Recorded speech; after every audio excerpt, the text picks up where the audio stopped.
Queridos hermanos, si una persona es subalimentada, mal alimentada, no crece, no se desarrolla, se enferma, hasta puede morir si queda largo tiempo sin comida. De hecho, una persona, aunque coma un poquito, pero come mal, come de una manera desequilibrada, subalimentada, ¿qué pasa? No puede defenderse de los microbios, de las bacterias, de las enfermedades, y muere. Y bien, de la misma manera, una persona en lo espiritual, que no está formada en el camino del bien y del mal, camino de Dios, si no reza, si no pide ayuda a Dios, bien, poco a poco se debilita y cae en pecado. Y el pecado es la más grande desgracia que puede pasar sobre una persona.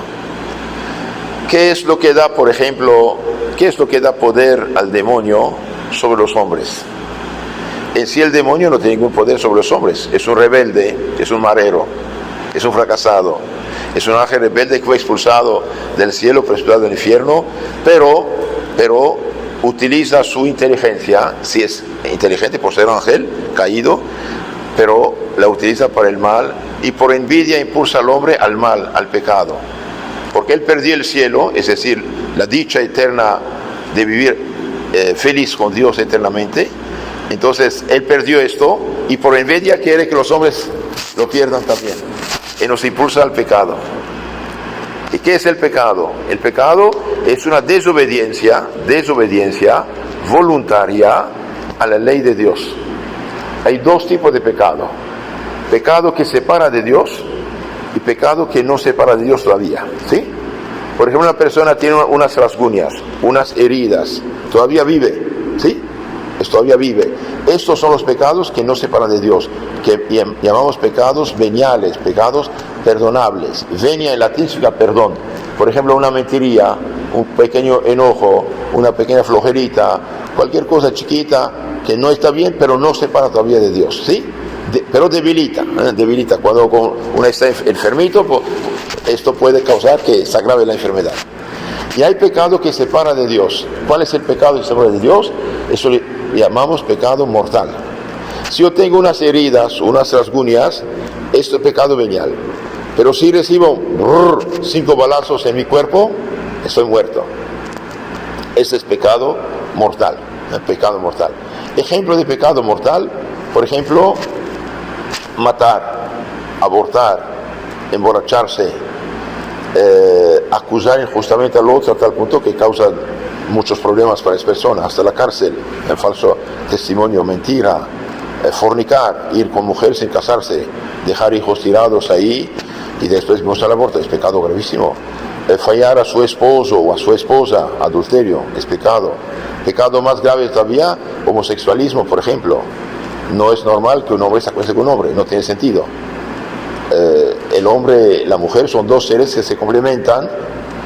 Dios los organizó para producir vida, y es bueno, pero en el matrimonio, cuando se hace fuera del matrimonio, ahí es irresponsable, ahí no tiene derecho. ¿Por qué? Porque causa problemas después para sí, para la otra, para el niño y para todos, ¿no?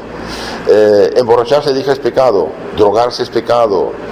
Supersticiones, creer en brujería, hechicería, adivinos, horóscopos, ¿no? Todas esas cosas inventadas, no es correcto, eso se llama pecado mortal. Entonces decía que esto que da poder al diablo es el pecado.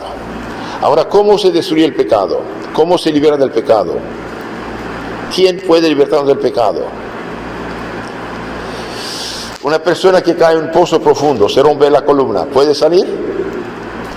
Te pregunto. Cayó en el pozo profundo, una fosa, se rompió la columna, ¿puede salir de ahí?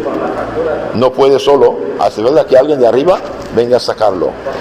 Y ese alguien de arriba que viene a sacar es Cristo. El Hijo de Dios se hizo hombre, murió en la cruz por nosotros, dio su vida en la cruz por nosotros, y esta salvación que Cristo mereció en la cruz el Viernes Santo, 2000 años después, viene a nosotros en la iglesia mediante el sacramento, los sacramentos más bien, como 7 tuberías, canales que transmiten la salvación de Cristo. Primero es el bautismo. Cristo resucitado quedó 40 días en la tierra, terminó la formación de los apóstoles y después subió al cielo. Pero antes de subir al cielo, ¿qué dijo a los apóstoles? Es decir, a sus enviados. Apóstol viene del griego, significa enviado, embajador, misionero, ¿sí? ¿Qué dijo a los apóstoles? Todo poder me fue dado en el cielo y en la tierra. Vayan pues en todo el mundo, prediquen, enseñen el evangelio, su palabra, su enseñanza, a todos los pueblos. Bautícenlos en nombre del Padre, del Hijo y del Espíritu Santo. Y el que cree se hace bautizar, se salva. El que no cree no se salva. Dios no obliga a llegar a la gente al cielo. Quisiera, pero los deja libres, ¿sí? Entonces los apóstoles fueron a predicar, enseñar, bautizar la gente y dejaron lugartenientes suyos como jefes de las comunidades cristianas, que llamamos obispos y presbíteros. Presbítero significa sacerdote en griego. Presbítero en griego, sacerdote en latín, tenemos las dos palabras nosotros, ¿sí? Ahora dice padre también, el sacerdote, padre espiritual, ¿sí? Todos los apóstoles fueron a predicar, enseñar, bautizar, y así hace 2000 años sigue la cosa. Ahora sí, después del bautismo, hemos pecado. ¿Cómo podemos salir del pecado? ¿Cómo podemos libertarnos del pecado? Pecar podemos, pero libertarnos del pecado ya no podemos. Es como el que se echó en un pozo profundo. Se rompió la columna y ya no puede salir. Hace falta que alguien de arriba venga a sacarlo. Primero, el que cae en el pozo profundo debe gritar, pedir socorro, ¿sí? ¡Socorro, socorro, socorro!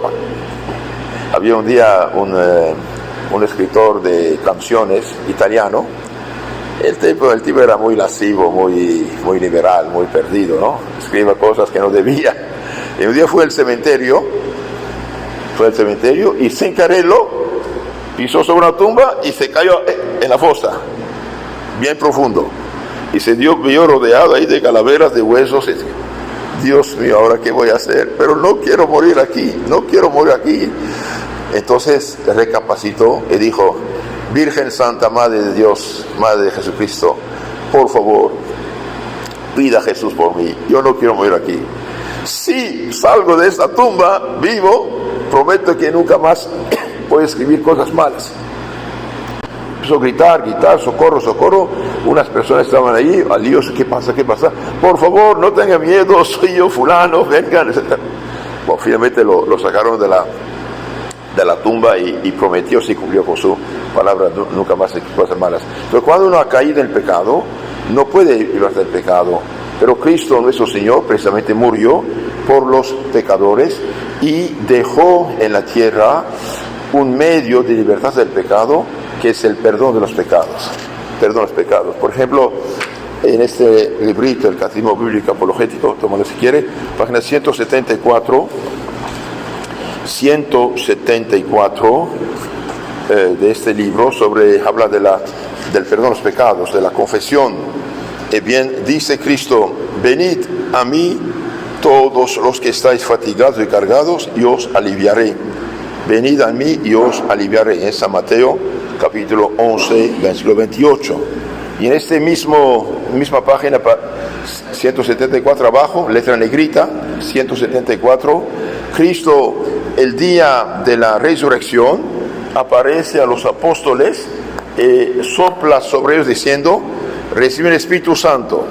A quienes perdonan los pecados quedan perdonados, y a quienes retienen quedan retenidos. Cristo sabía que íbamos a pecar después del bautismo, lo sabía por ser Dios. Dios sabe todo. Entonces, ¿qué hizo?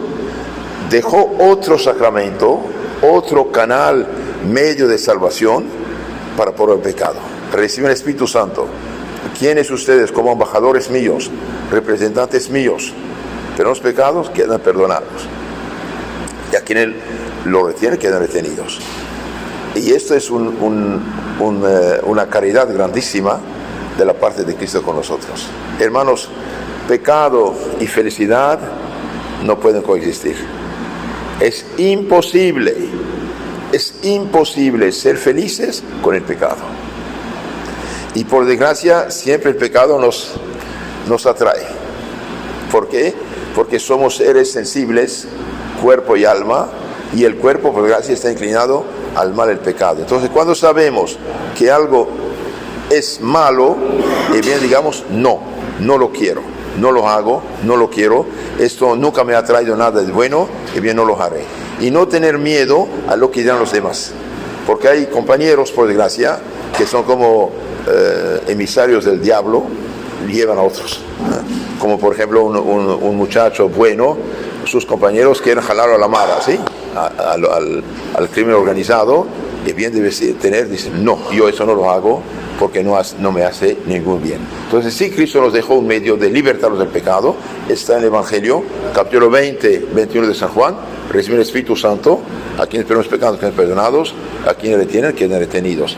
En un pueblo que confiesa sus pecados, claro, solamente el sacerdote, porque a ellos dio ese poder, y bien, hay posibilidad de vivir tranquilo. Pero cuando la gente ya no confiesa, no reza, no tiene temor de Dios, se transforma en salvajes.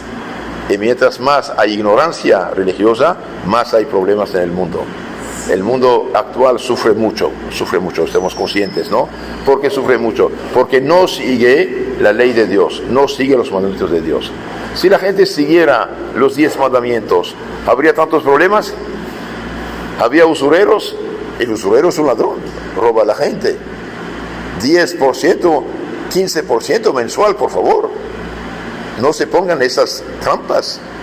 Mejor vivir pobre sin nada que tomar dinero prestado y pagar después durante años y años usura, tarjetas de crédito, no sé qué. No, cuidado. Si la gente siguiera los mandamientos de Dios, ¿habría tantos niños abandonados sin padre, sin familia? Si la gente siguiera la ley de Dios, ¿habría tantos matrimonios destruidos? ¿Cómo una persona va a enamorar a una mujer ya casada, bendecida, con familia, con esposo? Eso no se hace. Si la gente tuviera temor de Dios, respeto a Dios, ¿habría tantos ladrones? ¿Tantas organizaciones criminales? ¿Tanto egoísmo? No. El problema es la ignorancia religiosa. Queramos o no queramos, somos seres humanos, ¿sí? Lo que somos no depende de su opinión. Hay gente que dice, yo no creo en Dios, no creo en el cielo, no creo en el infierno, no creo... ¿Crees? No creas, Señor, nada cambia. ¿Acaso las cosas dependen de mi opinión? No. Yo puedo decir, por ejemplo, que no hay maras, no hay crimen organizado. Lo dije, no hay crimen organizado. ¿Y qué cambia? ¿Dejan de existir? Si hay, si no hay, no hay, pero mi palabra no cambia. Hay gente que dice, yo no creo en Dios. Señor, ¿crees, no crees? ¿Qué me importa a mí? Pero cuidado, ¿y de dónde vienes tú? Porque estoy aquí. Sí, pero ¿quién te fabricó? Cuando uno piensa el cuerpo humano, una maravilla. Realmente una maravilla. Mientras más la ciencia progresa, más uno asombrado de la maravilla que es el ser humano. ¿Quién hizo esto? Se hizo solito. Espere. ¿Un teléfono se hace solito? ¿Un avión se hace solito? ¿Una computadora se fabrica solita? ¿Y el cuerpo humano se fabrica solita? Déjeme reír, ¿eh? Eso no es serio. Hay alguien que hizo. Además, hoy por la ciencia sabemos que el cosmos, el Sol, por ejemplo, es energía. Y en X millones de años el Sol va a apagarse, como tantas otras estrellas. Entonces, si el cosmos es energía y un día va a apagarse, ya se calculó científicamente, y bien, no fue eterno, tuvo que empezar. Y si empezó, nada puede darse la existencia, nadie puede darse la existencia si no existe. Lo que no existe, ¿cómo puede darse la existencia? No es posible. No es posible. Si alguien no pone una caja de manzanas aquí sobre la mesa, nunca habrá manzanas sobre la mesa. Tiene alguien que ponerla. El mundo empezó bien con alguien, y ese alguien lo llamamos Dios. Ahora Dios nos ha creado seres humanos con alma y cuerpo. El alma no muere. Lo que me hace creer que yo existo, que estoy hablando, es mi alma. Eso no muere. Al separarse del cuerpo, bien pasa la eternidad. O se salva o se condena. Si es el camino de Dios, respeto a la ley de Dios, mandamientos de Dios, se salva. Si es el mal, el pecado, cae en el infierno para siempre. Y el que cae en el infierno nunca más sale del infierno. Por eso decía nuestro campeón, el santo de América Central, Santo Hermano Pedro, cuya tumba está en Guatemala Antigua, dice: hermanos, acuérdense, un alma tenemos. Si la perdemos, no la recobraremos. Si la perdemos, no creemos. Crees, no crees, nada cambia. Para creer hace falta ir a Dios. Para ir al cielo hace falta creer. Para no creer no es necesario.